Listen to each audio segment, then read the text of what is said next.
Question number 4.14 NCERT का page 87 पर। In a harbor, wind is blowing at a speed of 72 km per hour, and a flag on the mast of a boat anchored in the harbor flutter around northeast direction. Direction हमें जरूरत पड़ेगी, इसलिए हम यहाँ पर direction बना लेते हैं।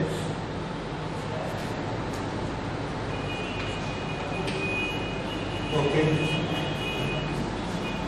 यहाँ पर एक फ्लैग लगा हुआ है, हार्बर है, water, land area. The wind is blowing at a speed of 72 km per hour. Direction anything. Okay. And the flag on the mast of a boat anchored in the harbor flutter along northeast direction. इस पर जो झंडा लगा है वो north east direction में लहराता है। तो एयर की डायरेक्शन कौन सी है? नॉर्थ ईस्ट, क्योंकि जिधर एयर होती है उधर ही फ्लटर करेगा, उधर ही झंडा लहराएगा। तो यहाँ पर ये झंडा इधर लहराता है। ये इसकी स्पीड है एयर, ठीक है। ओके, ये वाला एंगल कितना होगा? When we say the direction is north east, तो याद रखिए this will be 45 exactly. Yes, north east, north east, north east में दोनों के बीच में ये 45 हुआ। ओके, और इसकी स्पीड कितनी है? This is 72 kilometre per our.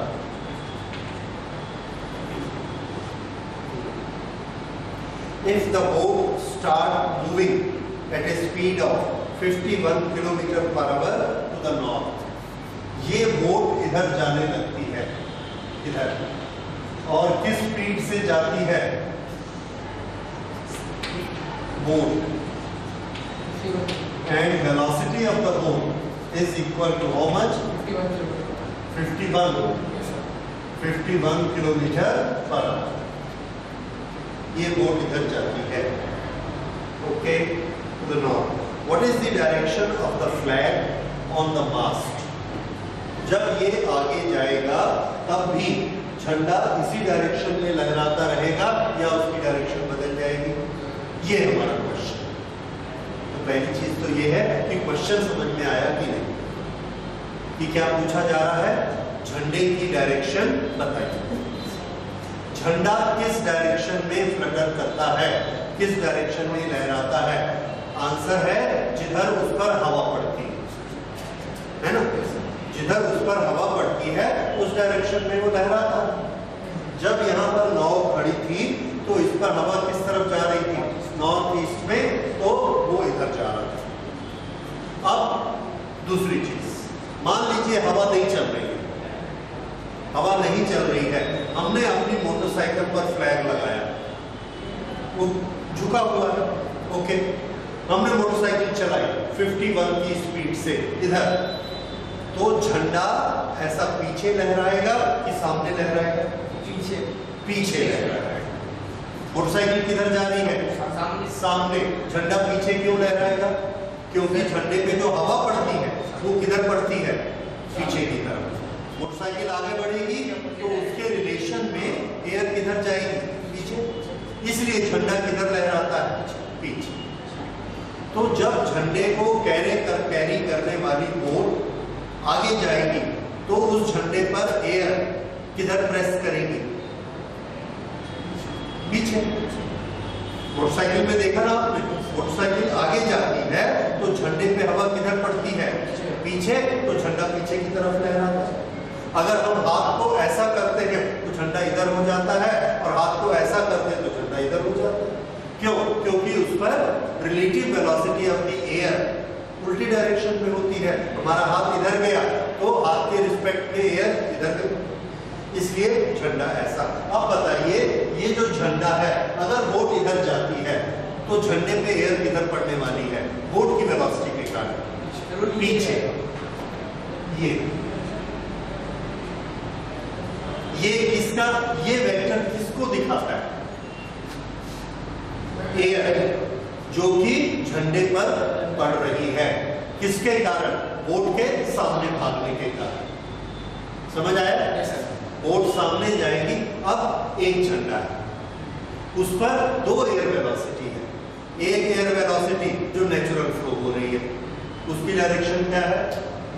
North east. एक एयर वेलोसिटी जो बोट के कारण बनी, वो किधर है? साउथ की तरफ, क्योंकि बोट किधर भाग रही है? नॉर्थ, तो ये एयर किधर जाएगी? साउथ। तो ये वाली जो एयर की वेलोसिटी है, ये किसके कारण है? बोट। और ये वेलोसिटी कितनी होगी? 51 किलोमीटर पर आवर। ये वाली वेलोसिटी कितनी है? एक झंडे पर अगर दो वेलोसिटी पड़ती है एक ही चीज की ना, ये बहुत जरूरी है। ये क्या चीज है? Velocity of air. तो ये भी क्या चीज है? Velocity of air. दोनों, इसलिए हम दोनों को आपस में ऐड करके रिजल्ट निकाल सकते हैं। फिर से, एक झंडा है, उस एक झंडे पे दो एयर वेलोसिटी है, तो झंडा किधर जाएगा? कैसे निकालेंगे? सिंपल, ठीक है? बस। तो ये आपको स्टोरी से निकालना है कि हमको निकालना क्या है? हमको क्या निकालना है? एयर की रिजल्टेंट वेलोसिटी। क्यों? क्योंकि झंडा एयर की वेलोसिटी से लहराता है, ठीक है? अब एयर की वेलोसिटी अगर निकालनी है झंडे पर, तो झंडे पे दो एयर वेलोसिटी काम कर रही है, एक नेचुरल और एक बोट के कारण। अब उसमें बोट सामने जाती है, तो बोट झंडे को सामने नहीं ले जाती, उसके डंडे को लेके जाती है। झंडा किधर जाता है? पीछे। इसलिए झंडे पर हमने हवा को लेना है। बोट की वेलोसिटी में एयर की वेलोसिटी को हम लोग प्लस माइनस नहीं कर सकते, नॉट अलाउड। लेकिन एयर की वेलोसिटी में एयर की वेलोसिटी को कर सकते हैं। तो ये एयर की नेचुरल वेलोसिटी है, ये उस एयर की वेलोसिटी है जो बोट के आगे जाने के कारण बनती है। तो ये भी एयर की वेलोसिटी, ये भी एयर की वेलोसिटी। ये एयर कौन सी है? नेचुरल। और ये एयर कौन सी है? बोट के कारण। अब इन दोनों को जोड़ेंगे तो क्या बनेगा? रिजल्ट। बस इसके बाद आप इन दोनों को जोड़ दीजिए और जोड़कर निकाल लीजिए। ये 45 है और ये 90 है, तो कितना हो गया? 135 डिग्री। ओके, अब इसमें आपको खाली इक्वेशन लगाने हैं। कौन सा इक्वेशन लगाना है? Resultant is equal to this. दूसरा, tangent alpha it is equal to क्या होता है?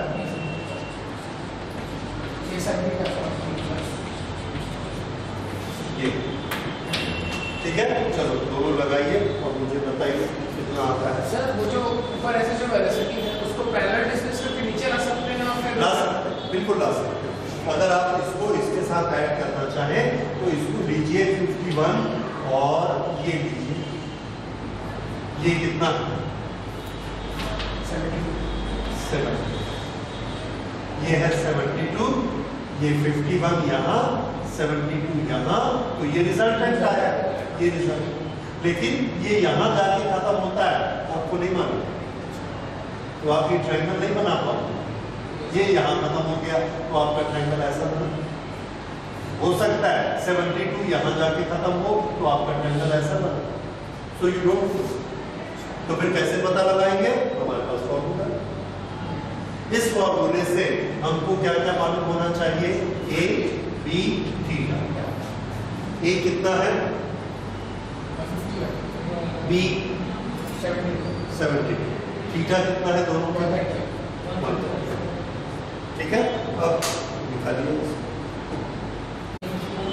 तो ए हम लेते हैं 51 ये, और बी लेते हैं 72, वैल्यू रखते हैं। ये जो एंगल आएगा ये किसके साथ आता है? बी के साथ। अल्फा जो है किस किस के बीच में है? रिजल्टेंट एंड बी, इनके बीच में। तो ये जो एंगल निकलेगा इसको आपने क्या माना है? बी, और इसको क्या माना है? ए। तो आप कौन सा एंगल निकाल रहे हो? ये वाला, ये है जो कि रिजल्टेंट और B के बीच में, ठीक है। ये 45 नहीं है, हमको नहीं मालूम कितना है। 45 हो भी सकता है, 40 भी हो सकता है, 60 भी हो सकता है, एनीथिंग। तो यहाँ शुरू करते निकालना। A is 51 sin 135 upon B कितना लेना है 72 plus A is again 51 into cos 135. Okay, this is equal to 51 into sin 135 is 1 upon. This is 72 plus 51 into cos 135 is minus 1 by root 2. So this will become minus and this is root 2. Yeah. So this is equal to 51 upon 72 into root 2. 72 into root 2 minus 51. ये ठीक है।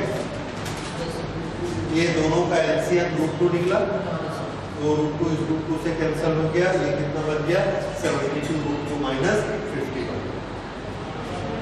Okay, this is equal to 51 upon 72 into root 2 कितना होता है 72 into 1.4 करेंगे 1.4 लिया है तो कितना आया 100.8.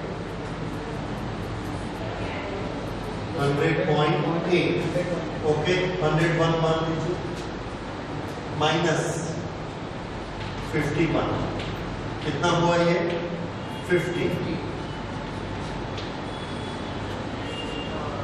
This is almost 1. तो हमारा टेंजेंट अल्फा कितना आया 1. If tangent alpha is 1, then how much is alpha? 45. Alpha is equal to 45. तो ये अल्फा कितना आ जाएगा 45. अब ये ऑलरेडी 45 है, कहाँ से ईस्ट से, और इससे हम 45 नीचे आएंगे तो कौन सी डायरेक्शन मिलेगी ईस्ट. इसका मतलब है झंडा किस डायरेक्शन में फ्लटर करेगा ईस्ट नहीं ईस्ट. ये एयर इधर ले जा रही है, ये एयर इधर ले जा रही है, तो रिजल्टेंट इधर ले जाएगा बीच. समझ आया? तो इसकी डायरेक्शन हमने क्या निकाली 45 फ्रॉम बी. ये रहा B, 45 from B, that is towards east. समझ आया? ये इसका आंसर. ठीक है, अगला क्वेश्चन हम लेते हैं 4.13. There is a river. Question को पढ़ लीजिए. रिवर की चौड़ाई कितनी है 1 किलोमीटर. 1 किलोमीटर. यहाँ पर एक स्विमर है. रिवर का वाटर की स्पीड क्या है 3 kilometre. Velocity of river 3 kilometre per our. और ये आदमी तैर सकता है किस वेलोसिटी से 4 किलोमीटर पर आवर. ओके, किस तरफ तैरना शुरू करता है परपेंडिकुलर टू द रिवर. ये परपेंडिकुलर टू ये रिवर वाटर है और ये इधर स्ट्रोक लगाता है. जब ये इधर स्ट्रोक लगाएगा इस तरफ तैरेगा, वेलोसिटी ऑफ स्विमर ये कितनी है 4. और जब ये पानी में है तो इस पर ये वेलोसिटी इधर काम करती है. ये कितनी है 3 वेलोसिटी ऑफ रिवर. दोनों इस पर काम करते हैं. अगर एक पॉइंट पर एक पर्सन पर 2 वेलोसिटी काम कर रही तो वो किधर जाएगा रिजल्टेंट. तो ये 4 है, ये 3 है. 4 और 3 का रिजल्टेंट कितना होता है 5 इस तरफ. तो ये आदमी ऐसा जाएगा और यहां जाकर स्ट्राइक करेगा. अब हमको ये निकालना है कि जब ये यहां पहुंचा है, 2 चीजें. एक तो टाइम कितना बीता है टाइम, और दूसरा ये यहां से कितना ड्रिफ्ट हो गया है. कितना डिस्प्लेस हो गया, यहाँ से कितना ड्रिफ्ट हो गया, ये हमको दो चीजें निकालनी है। तो पहले आते हैं टाइम पे। आपके पास टाइम का क्या फॉर्मूला है?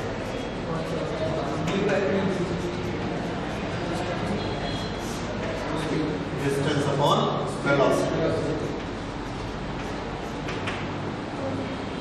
इसमें डिस्टेंस अपॉन वेलोसिटी, डिस्टेंस कौन सा है?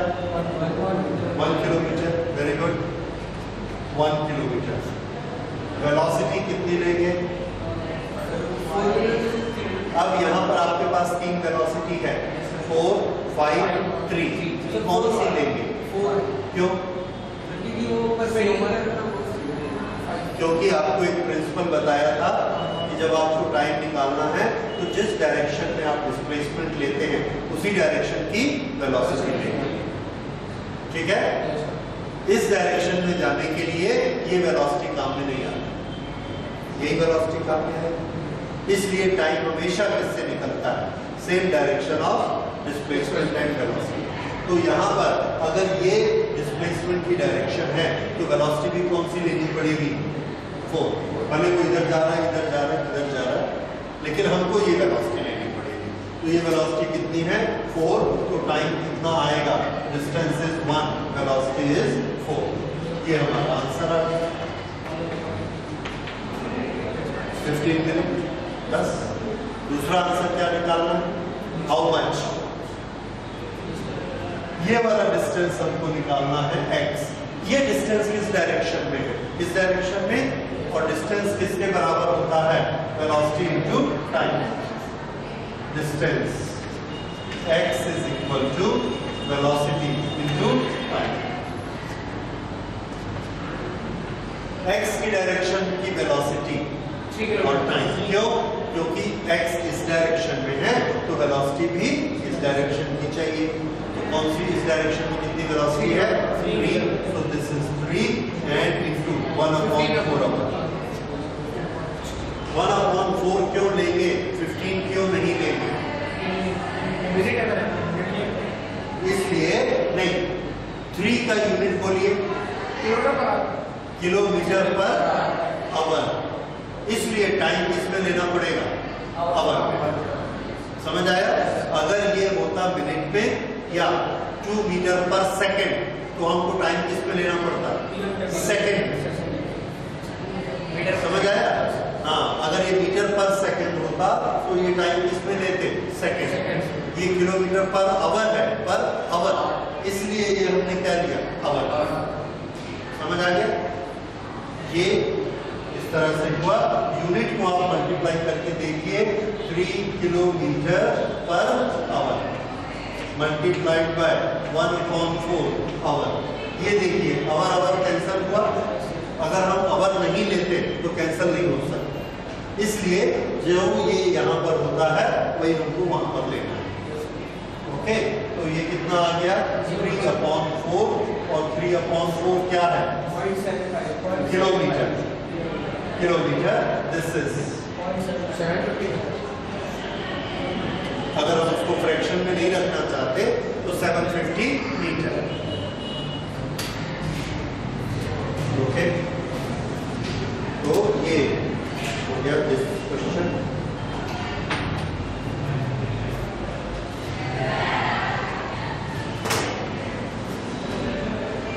छोटा सा टॉपिक है लेविस थ्योरम। लेविस थ्योरम एक पॉइंट, इस पर बहुत सारे फोर्सेस काम कर रहे हैं। यहाँ हम लेते हैं पर्टिकुलर एग्जांपल में 3 forces acting on a body. एक फोर्स इसको इधर खींचता है, दूसरा फोर्स इसको इस तरफ खींचता है। तो रिजल्टेंट किधर जाएगा? इनके बीच में कहीं जाएगा, तो हमारा रिजल्टेंट ऐसे। तो तीसरा फोर्स इधर है।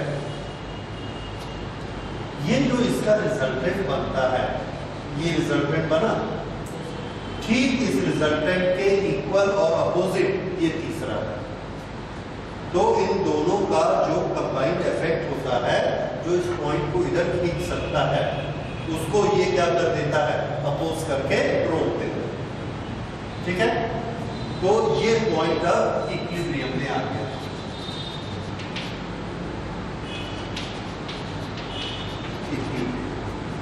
इस तरह से तीन फोर्सेस इक्विलिब्रियम में हो सकते हैं।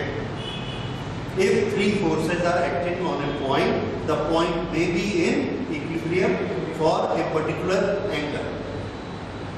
तो यहाँ पर इस तरह से ये काम कर रहे हैं।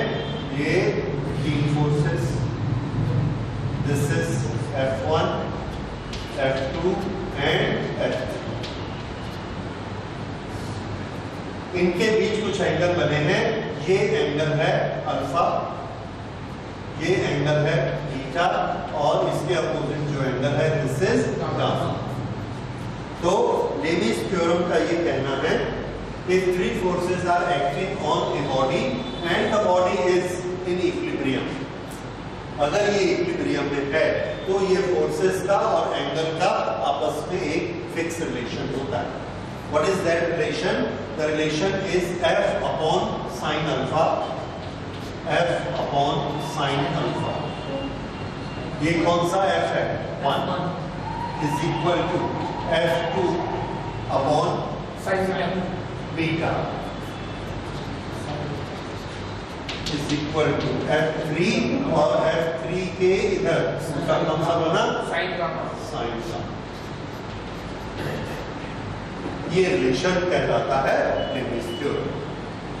तो ये रिलेशन कभी कभी हमको कोई न्यूमेरिकल सॉल्व करने के काम में आता है। इसमें अगर हमको ये ऐसा कितनी क्वांटिटीज हैं? 4। इस 4 में से अगर 3 क्वांटिटीज मालूम है तो चौथी क्वांटिटी हम निकाल सकते हैं। ठीक है, तो ये एक रिलेशन याद रखना है, ये मौके पे हमको जरूरत पड़ सकता है। हम लोग एक बहुत इंपॉर्टेंट टॉपिक लेने वाले हैं, that is resolution of A vector. Resolution of A vector का क्या मतलब है? रिजोल्यूशन ऑफ ए वेक्टर, एक वेक्टर के कुछ हिस्से करना। रिजॉल्व करना मीन्स किसी भी पर्टिकुलर डायरेक्शन में उसका कितना इफेक्ट है ये बताना, किसी पर्टिकुलर डायरेक्शन में जिसमें वो नहीं काम कर रहा है। जैसे यहां से एक इंसेक्ट चल रहा है और वो ऐसे जा रहा है, ये यहां से यहां तक चला गया 5 मीटर। तो बताइए ये ऊपर गया कि नहीं गया? पुरानी पोजीशन से गया। राइट में गया कि नहीं गया? गया। क्या ये राइट में 5 मीटर गया? नहीं गया। क्या ये ऊपर 5 मीटर गया? नहीं गया, पर राइट में गया जरूर और ऊपर भी गया जरूर। तो अगर हम ये बता दें कि ये राइट में इतने मीटर गया है तो वो कहलाएगा कि हमने इस 5 मीटर को रिजॉल्व किया राइट डायरेक्शन। रिजॉल्व मीन्स 2 टुकड़े करना। कैसे 2 टुकड़े करना? ये 2 वेक्टर को मिलाकर, ये वेक्टर और ये वेक्टर, इन दोनों को मिला के हमने ये बनाया, दोनों को ऐड करके ये बनाया। इसका नाम क्या है? क्या नाम है? रिजल्ट। प्रोसेस क्या की है? एडिशन।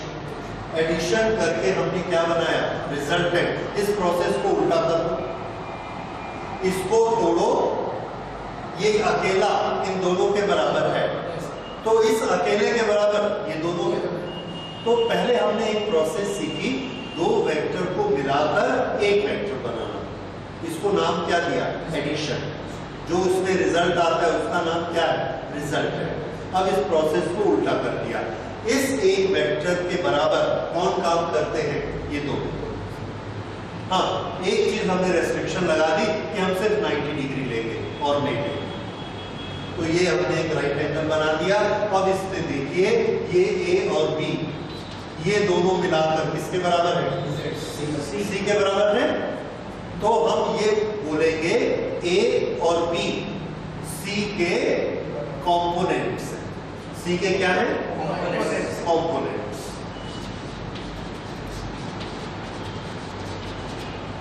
ए और बी का सी क्या है?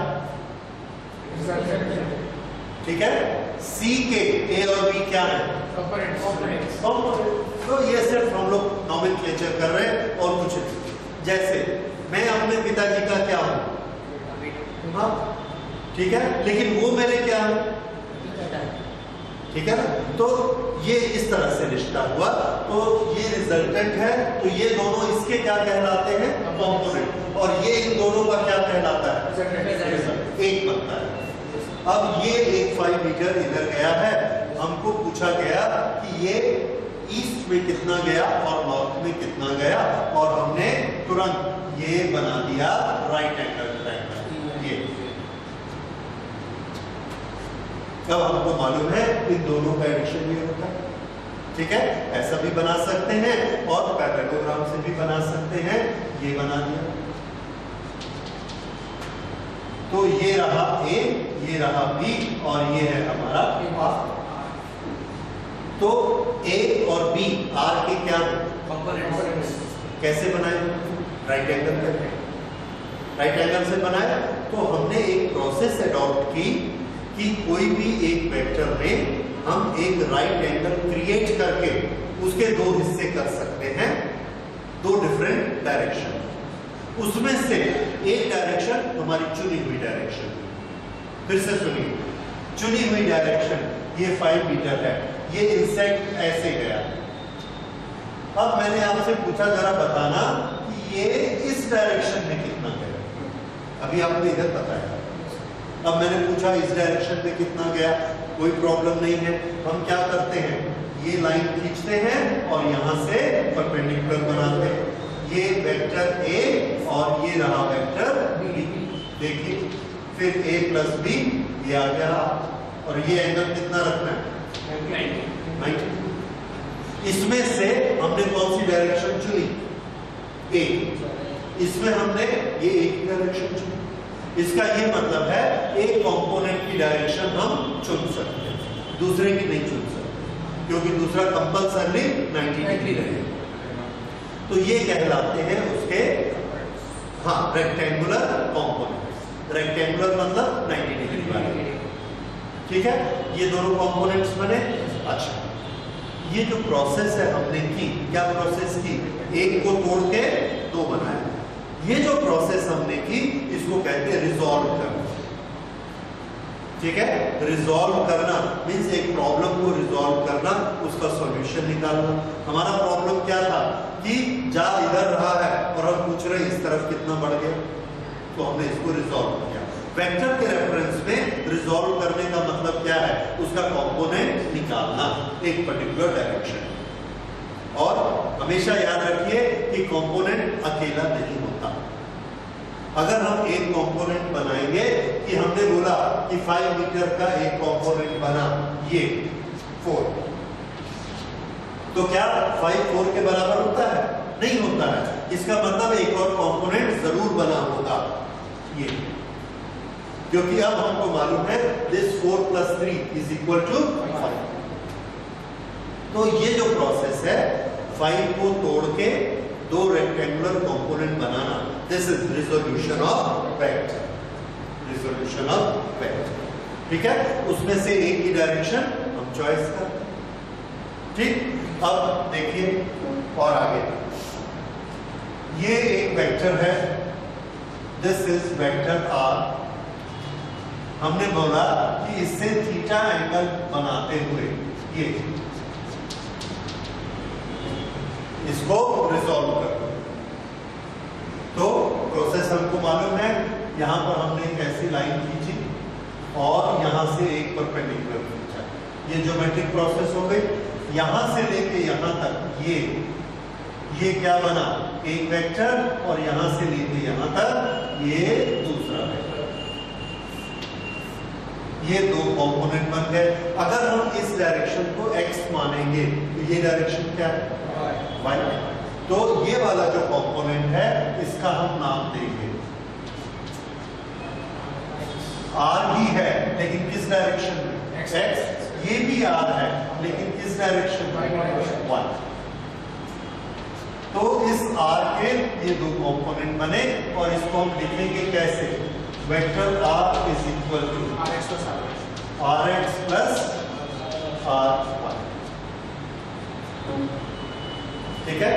ये है कंपोनेंट में हमने डिवाइड किया। अब इसमें दूसरी चीज, कि ये कंपोनेंट का मैग्नीट्यूड कितना होगा।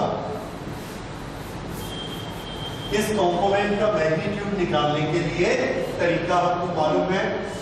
ये अगर r है और हमने बोला थीटा एंगल पर कंपोनेंट बनाइए, तो हमने ये लाइन खींची और यहां से लाइन खींची, ये एक कंपोनेंट, ये दूसरा कंपोनेंट, ये एंगल कितना है थीटा।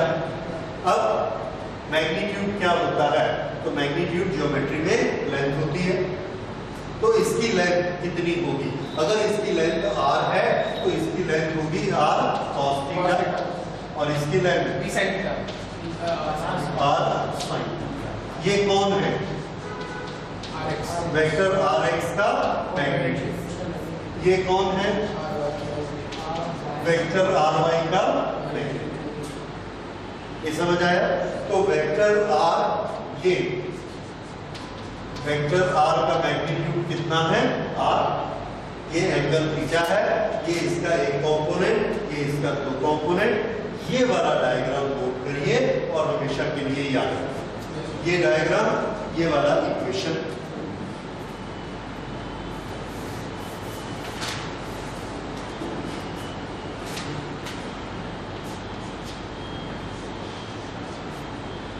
अगर दोनों कंपोनेंट को हम जोड़ेंगे ज्योमेट्रिकली तो क्या आएगा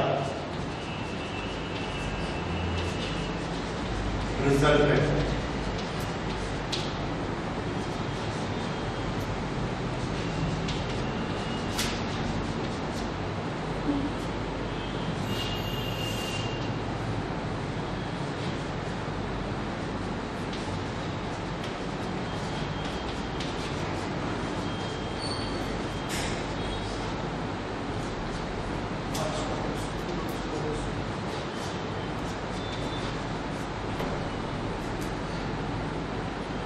रिजल्टेंट निकाला तो देखा कितना आया, r आया।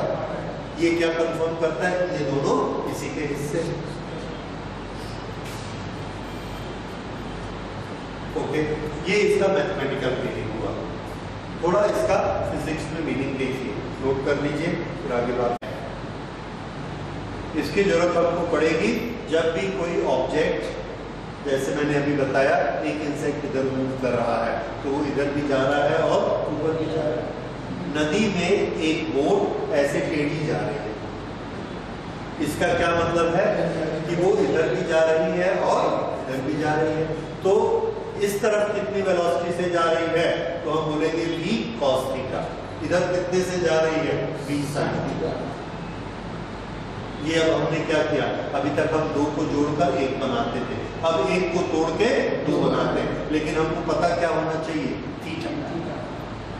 ठीक है, ये दोनों बनते हैं उसके कंपोनेंट। तो ये अब हम लोग टू डायमेंशन पर पहुंच रहे हैं कि कोई भी ऑब्जेक्ट किसी भी तरफ जाता है तो हम अलग अलग डायमेंशन में उसका इफेक्ट निकाल सकते हैं। इफेक्ट निकाल सकते हैं।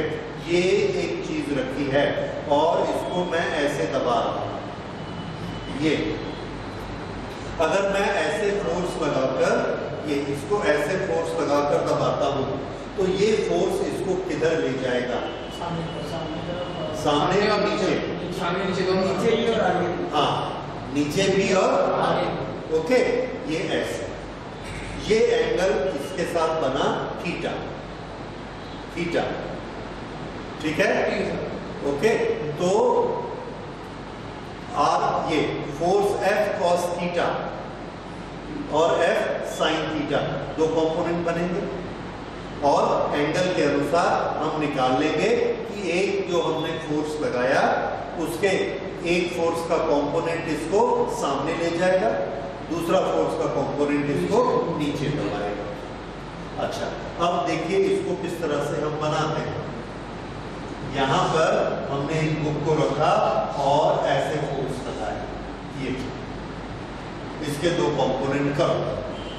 तो हमारा कहना है कि पहले इसका डायग्राम ठीक करो, क्योंकि हम वेक्टर कैसा बनाते हैं, जिस पॉइंट पर फोर्स लगाना है वहां टेल आनी चाहिए। तो ये पूरा वेक्टर हमने ऐसे शिफ्ट कर दिया, ये लग रहा है फोर्स। ठीक है, पहले हम हैंडल से ऐसे दबा रहे हैं, फोर्स ऐसे लगता है। अच्छा, ये एक रोलर हम चला रहे हैं, तो रोलर में ही ऐसा फोर्स लगता है नीचे। अब इसके हमने दो कंपोनेंट कर दिए। मान लो हॉरिजॉन्टल डायरेक्शन के साथ, हॉरिजॉन्टल के साथ ये एंगल थीटा है, तो ये एंगल भी कितना हुआ? थीटा। अगर ये एंगल थीटा है तो एफ के कंपोनेंट बोलिए फटाफट। जो थीटा के साथ लगा हुआ है वो हमेशा कितना होगा? Cos theta. जो थीटा के साथ लगा है वो हमेशा कॉस थीटा होता है, तो ये एफ कॉस थीटा। और जो इसके परपेंडिकुलर होगा ये वाला, दिस इज एफ साइन, और इन दोनों को ऐसा मिला देंगे तो एफ, तो ये दोनों एफ के कंपोनेंट बन गए। इसका ये मतलब है कि हम ऐसे फोर्स लगाते हैं तो उसमें से पूरा का पूरा फोर्स उसको सामने ले जाने के काम में नहीं आता। कितना फोर्स काम में आता है? F sine theta. मान लो हम ऐसे 45 डिग्री पे उसको कर रहे हैं, या 30 डिग्री हम कर रहे हैं, मान लो 60 डिग्री पे फोर्स लगा रहे हैं, तो cos 60 कितना होता है? हाफ। cos 60 इज हाफ, तो फोर्स कितना लगेगा उस पे? हाफ। तो हमने लगाया 20 न्यूटन, तो आगे ले जाने के कितना काम आएगा? 10। क्यों? क्योंकि हम 60 डिग्री पे लगा रहे हैं। अच्छा, ये कितना हो जाएगा? √3/2।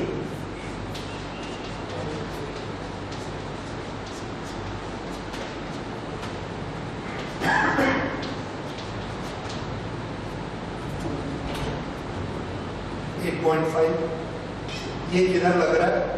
नीचे।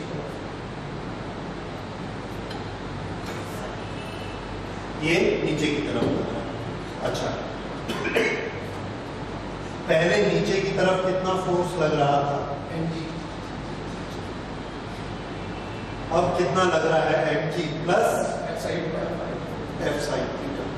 तो इस ऑब्जेक्ट का वेट बढ़ गया हमारे कारण, क्योंकि हम उसको नीचे दबा रहे हैं। ठीक है, तो आगे जाके ये एग्जांपल और हमारे काम आएगा कि जब हम एक रोलर को या किसी भी सामान को ढकेलते हैं तो फोर्स ज्यादा लगता है, उसका एपरेंट वेट बढ़ जाता है। ये रीजन है। एनीवे, अभी हम क्या पढ़ रहे हैं? रिजॉल्व करने का तरीका। ये समझ आ गया? This is resolution of vectors. और इसके पीछे हमारा बेसिक नॉलेज क्या है? एडिशन। कि दोनों कंपोनेंट्स को हम ऐड करेंगे तो हमको ओरिजिनल वेक्टर मिल जाएगा। ठीक है, हमारा क्वेश्चन है determine the horizontal force required, horizontal force required to displace a mass of 0.03 kg। ये 0.03 kg डिस्प्लेस हो गया suspended by a string until string makes an angle 30 degree with vertical। ये vertical के साथ ये कितना बनाती है? 30 डिग्री। हमको क्या निकाल के बताना है? How much is the horizontal force. Okay, ऐसे क्वेश्चन कैसे बनाए जाते हैं? शुरू करते हैं। जब भी आपको स्ट्रिंग और वेट वाले क्वेश्चन मिलते हैं तो आप देखेंगे हर स्ट्रिंग में एक टेंशन आ जाता है और वो फोर्स कहलाता है। तो यहाँ पर ये हमने ये एक वेक्टर लिया, फोर्स वेक्टर। ये क्या है? टेंशन। ये फोर्स इधर काम करता है और एक वेक्टर फोर्स जो कि वेट होता है वो नीचे की तरफ काम करता है।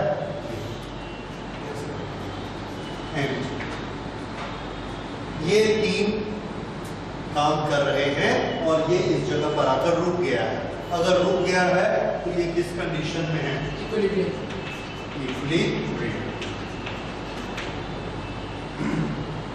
जब ऐसा इक्विलिब्रियम होता है और हमसे पूछा जा रहा है कि एफ की वैल्यू बताइए, तो एफ की वैल्यू बताने के लिए तरीका याद रखिए।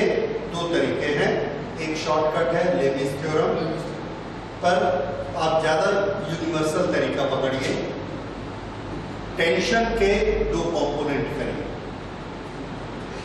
रेक्टेंगुलर कंपोनेंट, एक डायरेक्शन हम डिसाइड करते हैं। चूंकि ये दोनों राइट एंगल पर हैं, इसलिए हम इस टेंशन के एक ये कंपोनेंट लेते हैं और एक ये कंपोनेंट लेते हैं। ये एंगल कितना है 30, ये दोनों डायरेक्शन वर्टिकल है, इसलिए ये एंगल भी कितना होगा 30। अब अगर ये वाला वेक्टर t है तो ये कंपोनेंट कितना होगा t cos थीटा, और ये कितना होगा t sin थीटा। अब एक t की जगह ये हमने क्या बना दिए 2। हम चाहते हैं तो 2 को 1 बना सकते हैं और हम चाहें तो 1 को 2 बना सकते हैं। रेक्टेंगल ये कर दिए। ऐसा करने से क्या होता है, हमारे पास जितने वेक्टर हैं या तो x डायरेक्शन में है या y डायरेक्शन, ये हम एक सबको सेट कर लेते हैं कि आड़ा टेढ़ा कोई मत रहे, या तो x में चले जाओ या y में चले जाओ। ये हो गया। अब ये इक्विलिब्रियम में है कि मोशन में है, इक्विलिब्रियम में। अगर ये इक्विलिब्रियम में है तो इसका मतलब लेफ्ट में लगने वाला फोर्स राइट में लगने वाले फोर्स के बराबर है, ऊपर लगने वाला फोर्स नीचे लगने वाले फोर्स के बराबर है। बराबर है ऐसा बोलने से हमको एक इक्वेशन मिलता है। ये अभी हमने 2 बार बराबर है बोला, पहले में क्या लेफ्ट लगने वाला बराबर राइट में लगने वाला, तो ये क्या हुआ t into sine 30, t into sine 30, sine 30 कितना होता है, this is equal to f। ठीक है, उसके बाद दूसरा ऊपर लगने वाला t cos 30, t is equal to mg।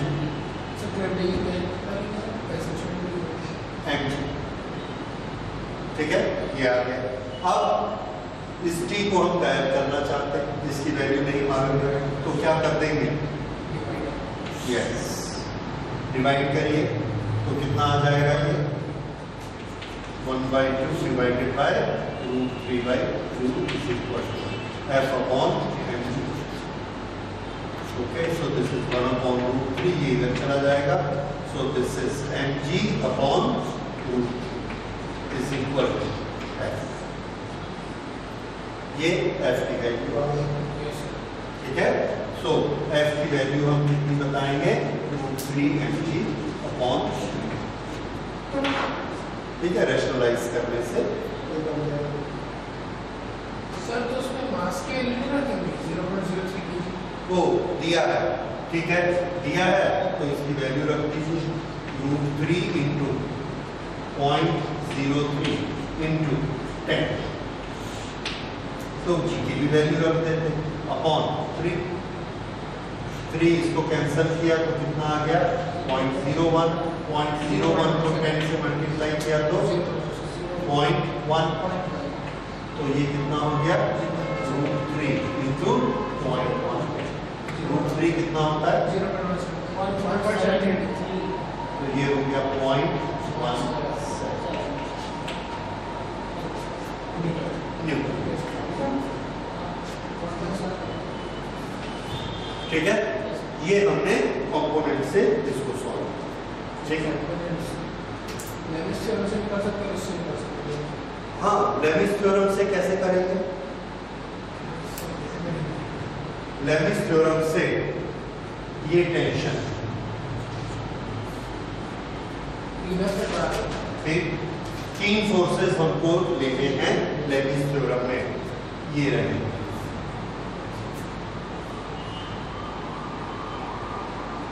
ऐसा, अच्छा देखिए लेविस थ्योरम लगाते हैं, F के इधर ये एंगल कितना है बताइए, 150 डिग्री। यस, ये 30 है तो ये कितना है 60 और ये है 90, ये कितना हो गया 150। ये वाला एंगल कितना है 90 प्लस 30 120, ठीक, तो हमारा इक्वेशन बना f upon sine 150 is equal to mg upon sine 120। ये हमने क्या लगाया बाय लेविस थ्योरम। अब इसमें हम f की वैल्यू निकाल सकते हैं साइन 120 और साइन 150। ये आपको मैथमेटिकली मालूम होना चाहिए कि कितना होता है, ठीक है। So f is equal to mg multiplied by sine 150 upon sine 120। तो अब बताइए साइन 150 और साइन 120 कितना होता है? √3/2 into 4/2। ये हुआ mg into √3/2 into 100। This is 90 plus 60, तो इसलिए ये 60 की वैल्यू आ गई।